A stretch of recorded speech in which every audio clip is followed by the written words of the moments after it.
SMS Laser's last attempt at a laser aiming module was one of the worst things to happen to China since the removal of the four olds. Their original designers are the reason we have instructions on toothpaste. Their newest offering, taking the internet by storm, a 4-in-1 light and laser unit, the HFXC, never mind that their naming convention sounds like a typo from an angry autist.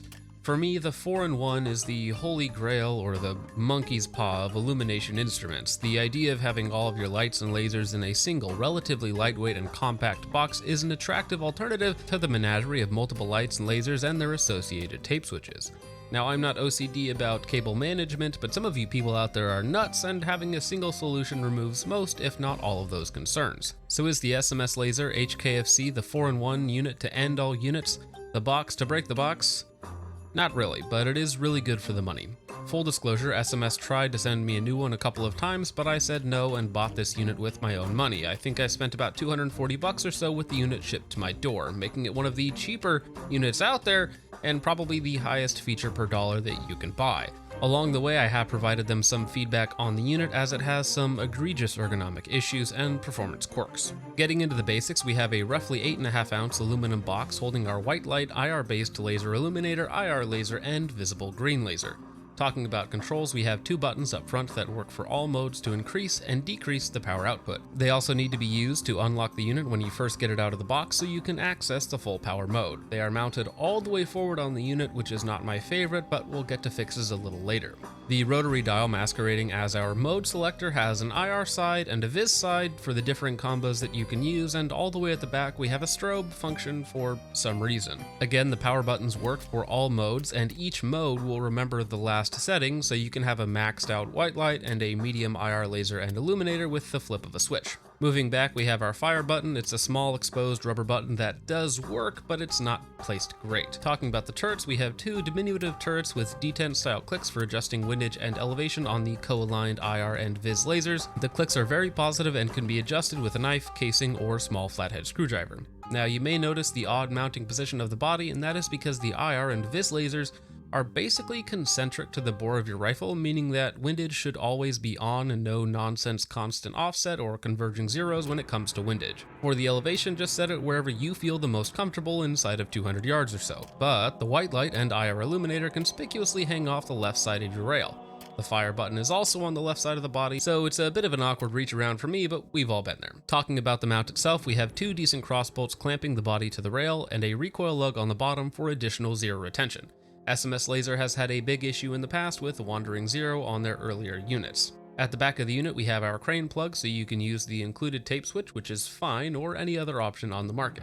Also at the back, we have our battery cap for our small battery. A downside of the compact form factor and lightweight package is that the battery has been reduced in size and capacity. They, for some reason, decided to launch it with a 18500 battery versus the bigger and more common 18650. The 18500 has about 40% less capacity, with the benefit of being a little smaller and a little lighter. It is rechargeable, but I would recommend picking up a few more, because the battery life is short. It lasted for me about a range session and a half, along with some solo filming, so if you were going to be using this at a all-night event or over some extended period of time, I would recommend at least 3 batteries just in case. If you only use it for an hour or so at a time, just charge it in between uses. It also has a warning light when the battery gets low, so at least you know it's about to die. So the battery performance is pretty mediocre. Now eventually they'll come out with an 18650 version, which will probably have other fixes implemented as well, so to cut this review off at the knees, don't buy this version, just wait.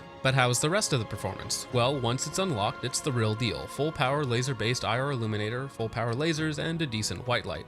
Starting off with the white light, I think they rate it at around 1000 lumens and 80,000 candela. I think that candela number is a little overrated. Either way, it's capable of positive identification at over 100 yards. 200 yards? Probably not, depending on your lighting environment, of course. It's on par or better than the HLX Pros, but behind some of the super high candela options out there. Keep in mind that it shares the body and power source with the other illumination options. For a combo unit, it's pretty fantastic. Keep in mind that it can be turned down as well if you don't need the full power, which will increase battery life. Now, the main reason you're buying this is the full power laser and illuminator. And, well, it's mostly good. The illuminator is laser based, so it's not the cleanest looking. There's lots of faint swirls and artifacts in the beam, which doesn't matter much up close, but at 100 plus yards, it makes target ID a little difficult, at least with my trash tier tubes. The better your tubes, the better time you will have. Now, the targeting laser is unfortunately always too bright when compared to the illuminator. It feels like it needs to be turned down at least 2 settings lower than what it is, and unfortunately, when they're turned on together in their combo mode, the power levels are also tied together, which again will probably be fixed later, so don't buy it yet. Another problem with the laser is that there is some diffraction on the housing lens as well, causing some artifacts around the laser. At 50 yards, it's quite ugly, and at 200 yards, it looks like you're aiming with an astigmatism. 100 yards and in, it's okay, but it could look much cleaner and be much more precise with just a power tweak and fixing the front lens. This will probably be improved later, don't buy it yet. The Viz laser suffers from the same diffraction issue, but it's super bright, and really it's only there to zero the IR laser in the first place. The IR laser and Viz laser on my unit are collimated well within an inch or so at about 50 yards, so I don't have a problem with that for a quick and dirty zero, though I always recommend refining your zero under IR. Now back to the IR illuminator, the power modes do work well and it's nice to have options. Again, the IR laser is always too bright and bloomy when compared to the illuminator, but the worst part of the unit is the beam adjustment. On the left side of the body, you have a dial that adjusts the beam from a wide flood to a lightsaber. Problem is, the dial is incredibly fine, so you have to spin and spin and spin to get the beam from flood to spot, which is also very stiff. Now that it's somewhere between 0 and freezing out here in South Dakota, the wheel basically locks up and is impossible to adjust with gloves on. Very, very subpar, probably the worst part of the unit, but guess what? They will probably fix it, so don't buy it yet. What I found worked best is to compromise the beam pattern to be fairly floody on max brightness or one step under and just deal with the Death Star beam of the laser. At extended ranges, you're essentially area shooting instead of point shooting, but oh well. Now, zero retention. This is the make or break. All the good and bad of performance doesn't matter if the laser doesn't hold zero. Fortunately, mine does. I put this on a little bit more aggressive cycle of test and check, meaning that I put it on everything, zeroed the laser, then checked zero after I was done with whatever I was shooting. Simulated full auto, bolt ups, whatever I had with me that day. So, mine has held zero on everything so far. Not much to report in the art department, which is good. I've also dropped mine on a riser, and I believe the riser shifted some, as the optic and laser both had the same POI shift down.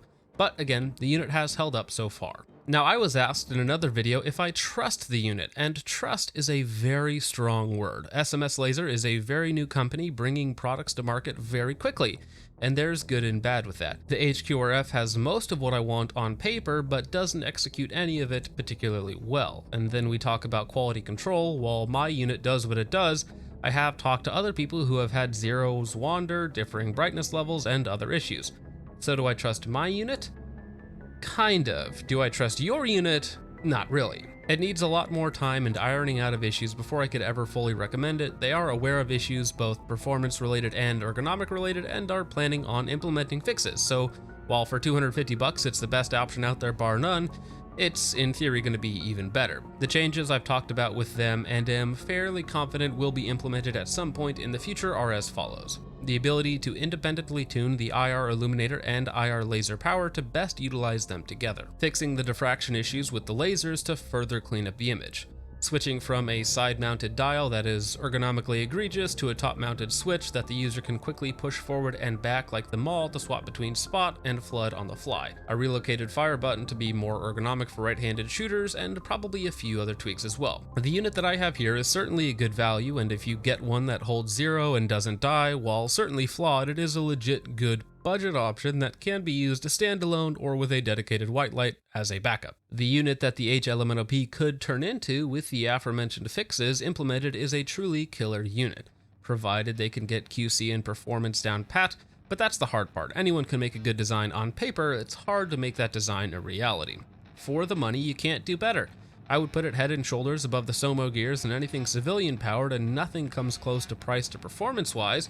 But even so, I'm skeptical of its long-term performance, which is why I strongly recommend you check out all of the reputable sources when their videos come out as well. I believe Hop has one of these in for testing, Deskpop has 3 or so, Forum Ranch will probably have one or already has a video out, and Brassvax might as well at some point. Any one data point is going to be worthless, but hopefully a bunch of them a little less so. So, with all that out of the way guys, thank you so much for watching, I hope you all enjoyed, I will see you in the next one. God bless.